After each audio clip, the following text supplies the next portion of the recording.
pada hari ini juga kita ada My Safe Food Bazar Ramadan, ya, di mana ini merupakan kolaborasi, ya, kita, ya, bersama juga dengan gabungan gerakan pemuda siswa, ya, macam untuk Johor Bahru ada 2, ya, RPGM dan juga UTM, ya, dan seterusnya juga dengan kerjasama juga bersama dengan Persatuan Pemuda Gema.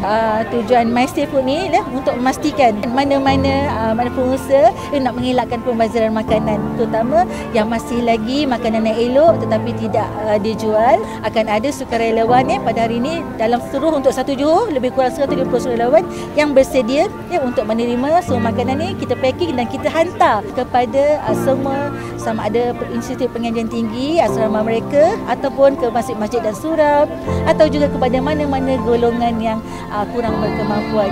Untuk last year je kita berjaya menyelamatkan lebih kurang dalam 600 kilo lebih makanan, ya, untuk peringkat kita bila buat My Safe Food. So tahun ni kita makna teruskan lagi sekali. Pandangan saya program My Safe Food ni amat membantu dari segi mahasiswa dan mahasiswi di UTM, terutamanya golongan-golongan B40 ataupun golongan yang tidak berupaya untuk merasai makanan bazar Ramadan ni. Jadi program My Safe Food ni memberi kelebihan, memberi kepada student-student yang susah untuk merasa makanan bazar tanpa perlu mengeluarkan duit mereka sendiri. Harapan saya sebagai program My Safe Food ni diperluaskan di seluruh satu Malaysia.